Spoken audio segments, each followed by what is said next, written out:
girls, here the chapter that we are going to discuss is curriculum process.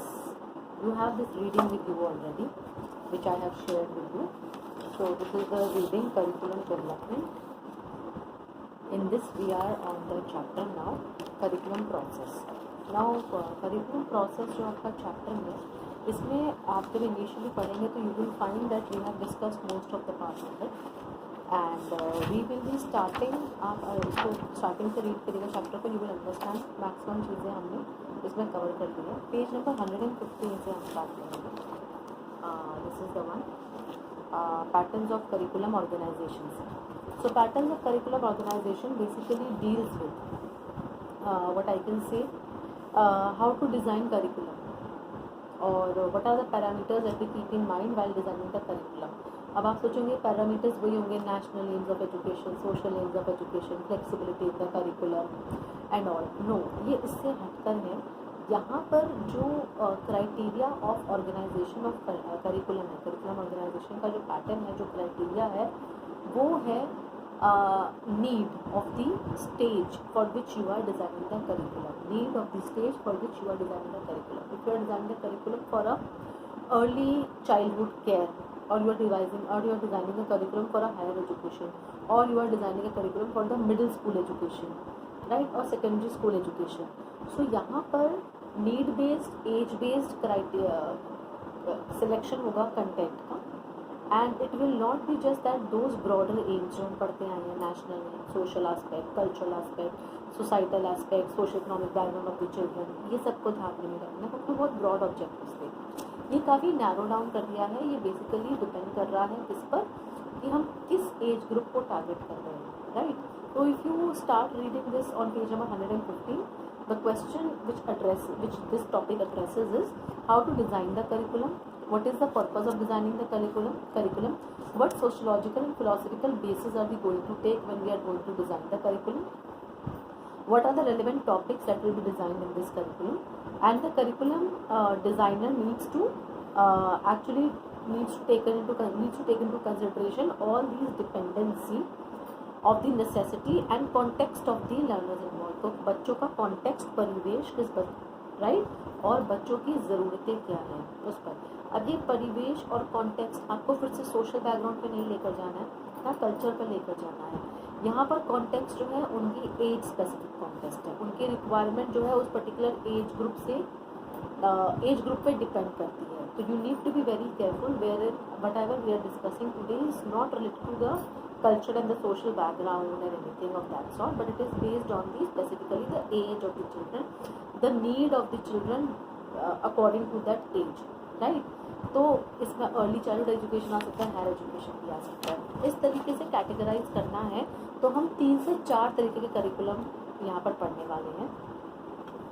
ये जो different patterns of curriculum है, ये इसके 4 types हम पढ़ने वाले हैं. The first is the subject curriculum, second one is the broad field curriculum, then third is the activity based curriculum, and the fourth is the core curriculum. ये page number 116 पर दे रखा है.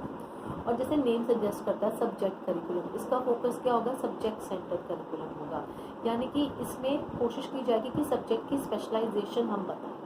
अब ये सब्जेक्ट स्पेसिफिक करिकुलम ज़रूरी नहीं है higher education को ही केटर करे, ये छोटे बच्चों को भी केटर कर सकता है डिपेंडिंग अपॉन कि हम उस सब्जेक्ट का कितना कोर कंटेंट डालना चाहते हैं. यूजुअली छोटे बच्चों के लिए हम एक्टिविटी बेस्ड करिकुलम रखते हैं, लेकिन उस एक्टिविटी बेस्ड करिकुलम में भी तो कुछ सब्जेक्ट कंटेंट होता ही होगा ना.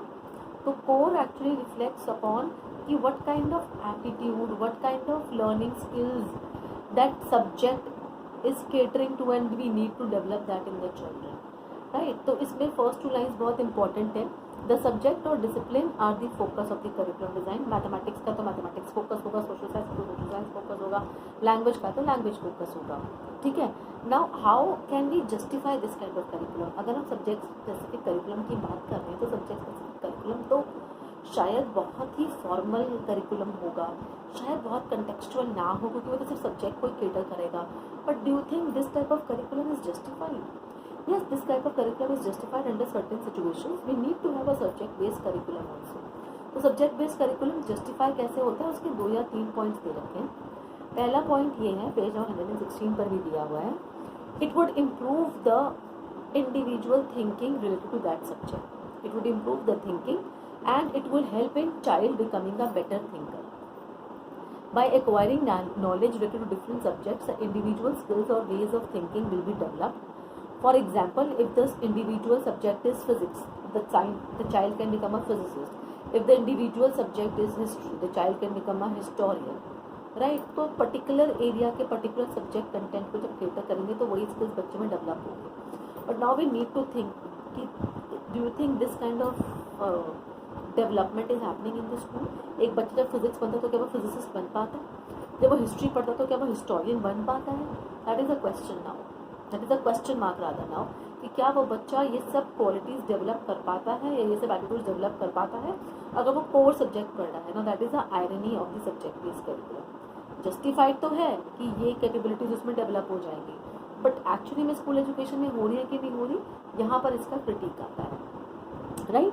इट इज़ बिलीव, इसका सेकंड पैराग्राफ काफ़ी इंपॉर्टेंट है, उसको अंडरलाइन कर लीजिएगा. It is believe that the knowledge is shaped in the learners mind through the subject pattern. Subject pattern से आप एक पर्टिकुलर नॉलेज को तो बच्चे के you can help child to you can say attain और acquire certain skills specific to that subject. जैसे mathematics की बात करते हैं तो पोजीशन पेपर भी कहता है कि मैथमेटिक्स की प्रॉब्लम सॉल्विंग स्किल्स है to mathematise the child's mind. Scientific temper की बात करते हैं साइंस के पोजीशन पेपर में. राइट. तो ये स्किल्स तो एक तरफ हैं, but there are skills beyond it. For example interpersonal skills, skills related to cultural development, skills related to think critically, skills related to asking questions, skills related to reading and writing, skills related to dealing with daily situations of the life, right? And skill related to drama, poetry, understanding performing arts. क्या ये skill subject और curriculum जो होगा या subject curriculum होगा उससे हम imbibe कर पाएंगे? That's a limitation, that's a question mark on it. कि क्या सब्जेक्ट बेस्ड करिकुलम इतनी बातों का ध्यान रख पाएगा? और स्कूल में क्या इस तरह की पढ़ाई होती है कि कोर सब्जेक्ट करिकुलम से हम सब्जेक्ट स्पेसिफिक स्किल्स को टारगेट करें और दूसरी स्किल्स को टारगेट करने के लिए हम कुछ और करिकुलम डिज़ाइन करें? ऐसा स्कूल्स में नहीं होता है. राइट. हम कोर पर ही हम सब्जेक्ट पर ही फोकस करते हुए रह जाते हैं और कहीं ना कहीं वो सब्जेक्ट ही हमारा सिलेबस बन जाता है. तो यहाँ पर इसके पॉइंट्स दे रखे हैं. पर्पस इसका क्लियर है कि पर्टिकुलर सब्जेक्ट की न्यूएंसेस समझाने के लिए इस तरीके का करिकुलम बहुत ज़रूरी है, लेकिन इसकी अपनी लिमिटेशंस हैं. इसको इम्प्लीमेंट करने के तरीके क्या हो सकते हैं? सब्जेक्ट करिकुलम किस तरीके का हो सकता है, इसको इम्प्लीमेंटेशन करने के तरीके क्या हो सकते हैं? पेज नंबर 117 पे वो डिस्कस कर रखे हैं. इस करिकुलम को इम्प्लीमेंट करने के जो तरीके हैं उसके लिए 2 पॉइंट्स दे रखे हैं और 2-3 पॉइंट्स दे रखे हैं विच यू कैन रीड, वो आपको क्लियरली समझ में आ जाएंगे. अब इस तरीके के करिकुलम में क्या कोई मॉडिफिकेशन की ज़रूरत है? वो मॉडिफिकेशंस मैं नेक्स्ट वीडियो में शेयर कर रही हूँ कि इस करिकुलम को इम्प्लीमेंट करने के लिए हम क्या मॉडिफिकेशंस कर सकते हैं.